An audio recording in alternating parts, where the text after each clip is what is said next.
ball when it bounces, the sound that it makes, the smell of a basketball. Then I love it. Absolutely love it.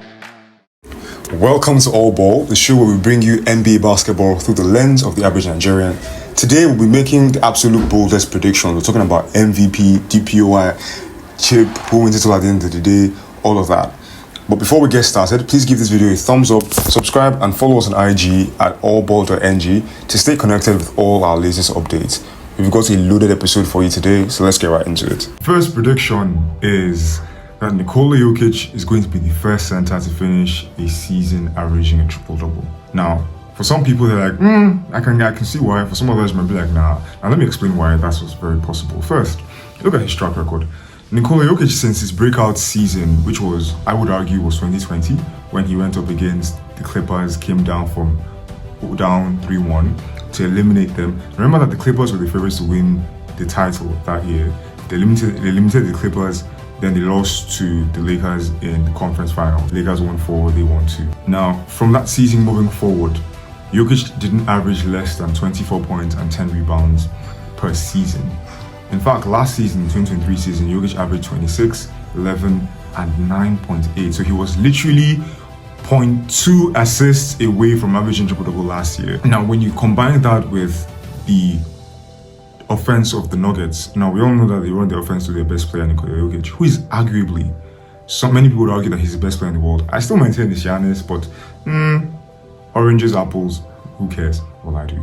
Anyway, nobody can deny the talent of Nikola Jokic. Many are arguing that his prime is rivaling and has even surpassed that of players like Kevin Durant, Steph Curry, and we haven't had a player dominate an era or an era since LeBron until Jokic. So people are arguing that this is the Jokic era. And the reason why that argument holds water is he has 3 MVPs. He has a finals MVP. He has a title under his belt. And so when you put all that together, you see how he's separating himself from the pack. We all know how much of a great playmaker Nikola Jokic is. He averaged 9.8 assists, which I think was top 3 or 4 in the season, in the 2023 season. So when you put all that together, when you put the fact that he's becoming a more dominant player as the years go by, because interestingly enough, I think he had a better season last season than he did the year before that, where he actually won the championship, right? I think he's becoming a more dominant player. He's learning when to assert himself in the game, because sometimes it can be a bit too laid back. Okay, I'll give you an assist here, I'll give you an assist there, which is why even though he's a great scorer, his scoring numbers are never through the roof because he doesn't really take it upon himself to really enforce his will upon the game. But we saw that really take place last season when he tried to save their season against Timberwolves in the second round of the playoffs, but eventually they lost. And then we know that they were limited in the second round, and now they're back this season. I think he's looking at it because you can tell that even though he's not as basketball hung up as every other player, meaning that his entire life is not around basketball, the way the Kobe's, the Jordans, the LeBrons, whose entire life is around basketball. We see Jokic in the summer, he's riding on horses, playing games, celebrating with his family in Serbia. Meanwhile, you see the American stars are grinding at it throughout all summer. And so, but when you look at his impact on the game, when you look at how he's able to raise the level of his team, you cannot deny the fact that he's great at every facet of the game, except really defense. And so when you put all those together, the fact that he's a playmaker, a great one, not just an average playmaker, a great playmaker, the fact that the offense runs through him, the fact that his trajectory, he has gotten better every season since 2020. In fact, since he came to the league where they were playing a Taco Bell commercial when he was drafted, his trajectory has just continued to go up.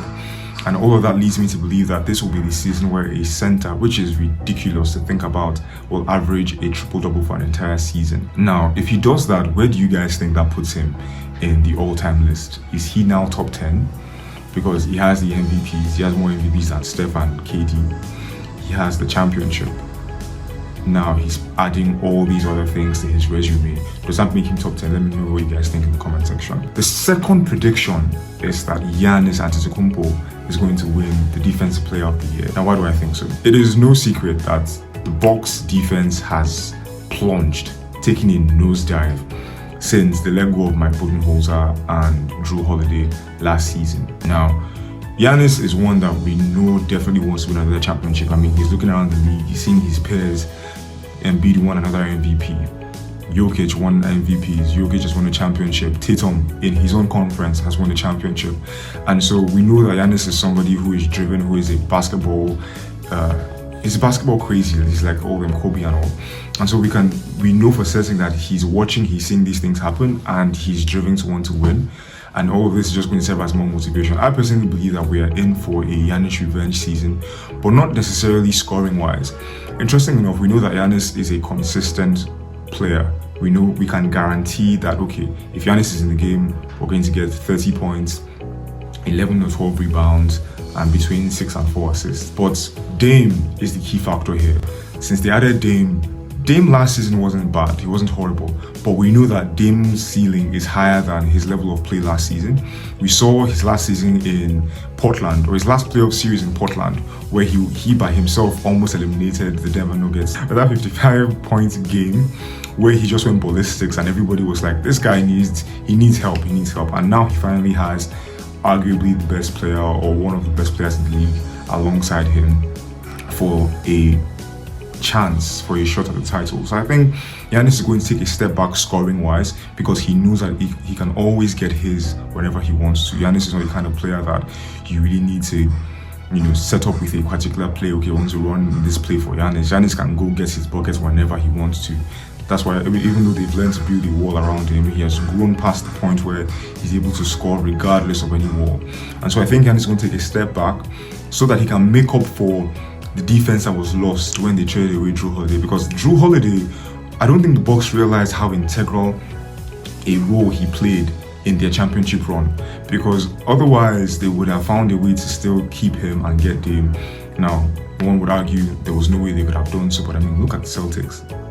Personally, they may not be a super team, but the amount of talent on that team is so unfair. Because how do you have Drew Holiday, Jason Tatum, Porzingis, Jaylen Brown? How do you have all those all-star caliber players on one team as a starting five? It just seems very unfair to me. But I think the Celtics front office could do it. The Bucks front office over the years. Right, so I think Giannis is going to take a step back, because he knows that he needs to make up for the lack of defense that the Bucks are currently facing. And we know that Giannis is the best defensive player on the team. He can guard 1 through 5. And we know that he's the most versatile defensive player. He's arguably the best help side defender in the entire league. And so I think I see Giannis taking more of a defensive role this coming season to make up for that lapse in the defense that gap that Drew Holiday left, and really taking a step back also to give Dame a boost. And so that just really primes a top tier athlete like Giannis to have an amazing defensive season. But I mean, voters fatigue would obviously play a role, because we know that Giannis has already won 2 MVPs and a DPOY. But if the Bucks finish as a top defense this season, it is going to be because Giannis raised his level even higher. And I sort of see him doing that, because that is what is needed for this current Bucks team to get to the promised land. The next prediction that we are making is that Zion will play 80 games. This is a bit of a stretch, and this will be, I think, never. Zion, now here's why. Last season, Zion played over 60 games, and this was the first time he played that many games. Except in the second season, he played close to it, but obviously we know Zion's injury history going all the way back to his high school days. We know his struggle with weight loss, the rumors about the food in New Orleans and all of that. But we cannot deny that as of recent times, and when I say recent times, I mean this past summer and even the season before that, he has shown a trend in the right direction. I mean, for him to play almost 70 games is definitely a sign that he's doing something right. I mean, obviously, he wasn't able to continue in the playoffs. I think in the playing game, he lost. He had to leave the game with a hamstring injury. He really went head-to-head with LeBron, and one could argue that if he had played another game, if he didn't get injured, New Orleans Pelicans might have made the playoffs. But I mean, if wishes were horses, really. So he has shown a better trend, and I think this season we're in for more of that. We saw the off-season pictures where he lost a ton of weight, and so when you just put all these things together, I really believe that we are in for a shock with the New Orleans Pelicans team. I mean, they're bringing back BI, they're bringing back McCollum. If the pieces are together, if they remain healthy and their minds are in the right direction, because we know that with Trey Murphy, his own contract hasn't been decided yet, and I think that it would be wise for the New Orleans Pelicans front office to sort out Trey Murphy so that his mindset can be focused on winning the championship alongside the rest of the team. And once that is done, the New Orleans Pelicans are really a sleeper in the Western Conference. And when you put that together, I think Zion, knowing that he's the leader with McCollum, who's a veteran, as a voice in his ear, helping him get things right, helping him get his diet right, helping him get his training routine, training regimen right. Because McCollum has had his own fair share of injuries, but to a large degree he has remained relatively healthy. And I believe that as a veteran in the ear of Zion, because remember when Zion came into the league, he was touted as the next LeBron. He even wore the whole white suit that LeBron wore when he was drafted in 2003. And so, seeing how we had such high hopes for Zion and he really hasn't reached that, only because of injury, because his talent is on, you cannot dispute his talent. So I think that all of that is going to come together, and Zion himself is going to realize that this is the season where his team needs him, and if he's ever going to reach the level that we all thought he could, it's going to be because he decided, I'm going to get my training right, I'm going to get my diet right, and everything that he needs to get right, learning how to land and all of that, in order to play 80 games. So I think we're in for an 80-game season from Zion, but anything can happen, but let's wait to watch and see. The next prediction, MVP. I believe that this year will be the year that Luka finally gets his first MVP. We cannot deny that Luka has been treated unfairly by the media. This guy has played 6 seasons, and out of those 6 seasons he has played, he has finished first team All-NBA 5 times. 5 times, for context, that is more than Steph Curry. I think the same as Kevin Durant. So first team All-NBA is no joke. And if we cannot deny, now that coming off a finals run, coming off a season like he had last, a historic season, averaging 34 points, almost a 34-point triple-double. This is the season where I think because it's interesting how it almost looks like there is voter fatigue for a player who has never won it before. And I think it's because when he came into the league, it was already believed that he was already seen as a mature player, because he was coming out of the Euro League where he was the youngest ever MVP. And so I think the expectations were that he was already a mature player. He almost seemed like he came in already mature and accomplished. And so they just started looking elsewhere. But I think after his finals run this past season, we cannot deny that it is about time that he is rightfully rewarded an MVP. Especially with the fact that now they've added Klay Thompson to the team, who is going to solve a lot of the challenges that they faced last season. When they got to the finals against Celtics, nobody could knock a 3 down, and that was a major role in them losing to Boston. This brother scored, 73 points? Yes, in one game last season. So funny enough, if anybody's going to break Will Chamberlain's record, he's one of those people I personally feel could break that 100 points in the game record, because obviously nobody is going to allow you to get to that. They're going to try their best not to allow you, because if you remember the Hawks game where he did score 73, they threw basically everything, including the kitchen sink. They tried double teaming from half court, and they tried blitzing, which is where you fake the double team and then the player who double teams runs back to his man. They tried so many other things just to get this guy to not go beyond 73. So I can just imagine if that game went into overtime or something, maybe it was double overtime, he could easily break the record. So when you just put together his scoring prowess, how great of an individual talent he is. Luka is such a team raiser. You can put him on any squad and you can guarantee that they will make the playoffs solely because of his talent. He's one of those all-time players that if he finishes out of the top 10, top 15, you can look at his career and be like, bro, you actually underachieved. And that's just how great he is. So I personally think that this is the season where Luka will win the MVP. The final prediction, the championship. Who is going home with the Larry O'Brien? Call me crazy, but as much as Boston came into the season and they still look unbeatable, they brought everybody back, I don't think we might repeat just yet. I don't think they are the team to repeat. As crazy as this might sound, I think the Bucks might do it this season. If you remember correctly, the Bucks haven't been healthy since since last season, since the season before last season, 2022 season, and even that season they weren't really healthy because Giannis came back. He came back in game 4 against Miami. I think he came back in game 3 or 4 against Miami. The first game he came back, he wasn't at his best. I mean, the next game was, I think they won and then they eventually lost, and Miami beat them. They lost in the first round. The season before that, Middleton was injured. It was just Giannis against Boston. Then the season before that was when they won the championship. So 3 seasons ago, 2021 season was when they won. And after that, it's either Middleton has been injured, Giannis has been injured.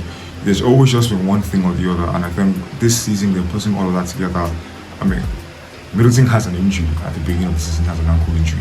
But that's at the beginning of the season. If he's able to stay healthy, I mean, we saw that they were almost able to beat Indiana. Indiana's pace was just too much for them. But Giannis is such a team raiser that if you put this Bucks team with Giannis playing his best, Giannis fully healthy, you can't deny that the Bucks haven't had a fair opportunity to prove that they couldn't defend their title since they lost it. Now, of course, who cares? This is the real world. Nobody's looking to see. Nobody cares that you were injured. We move because injuries are a natural part of the NBA season. So anybody can make that excuse. But now that they are fully formed team, now that they're all healthy, we hope that if they do get to that point, now, of course, if another injury happens, then all excuses go out the window. But if they're healthy at the start of the playoffs, I'm predicting that they will be the last team standing, which is crazy because they are so flawed. The Vegas also doesn't even have them as a top 3 contender to win the championship. But I so believe in Giannis's ceiling and Dame's revenge season coming up. I believe this is the season where Dame's going to remind people just how much of a bad man he truly can be. I mean, just looking at even at the season opener game, we can see that his legs are under him. Unlike last season where he seemed to be struggling at the very beginning, he had to work his way through to now become the kind of the player we know he can be. But now Dame looks like he's on fire. Doc Rivers has also had a full off-season, a full training camp with the entire squad. So now we can truly see just how much of a good coach he is. I mean, we all know his history. He hasn't won a championship since the 08 Celtics.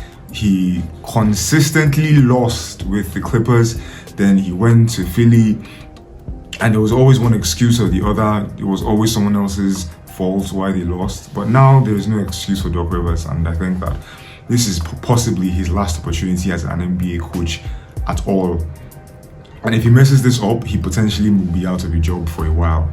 I don't see him being given another opportunity because he has been giving several. So by the time we look at, when you consider the coaching aspect of it, he has a lot of pressure on his shoulders coming into the season. Dame also has no excuse anymore. Before we were all on the Dame train, thinking, okay, Dame needs help. But now Dame, you have the best player or arguably one of the best players alongside you. There is no excuse anymore. The pressure is on Dame to really perform this season. And I think Giannis also knows that unless he wants to be forgotten, he has to really win something. He hasn't won any MVP, any awards in a while. He's really much of an afterthought. Giannis was a staple in the defensive first team. Even last season, he wasn't first team all defense. We can see how if this trajectory keeps on, he's just going to take a dip. What's interesting is when he won the championship in 2021, he was universally looked at as the best player in the world, and conversations were being had as, okay, how great can Giannis be? Does he have top 5? Does he have maybe even top 3 potential in the all-time debate? Where could he end up? But since then, it's been injury after injury. It's been, being kicked out of the playoffs in the first round or missing the entire playoffs. And so this is the season where I believe Giannis is going to remind everybody that he is the guy in the NBA. So when you put that together, Giannis has a chip on his shoulder, Dame has a chip on his shoulder, Doc Rivers also has something to prove. All of that spells Milwaukee Bucks, your 2025 Larry O'Brien Carriers NBA World Champions. So that's a wrap for today's episode. Thank you so much for tuning in. To support this channel, please like, subscribe, drop your comments. Let me know what you think of the predictions. Do they make sense? Do they not? Do you think I'm crazy? What are your predictions for the NBA season that just started? And I will see you guys next time. Cheers.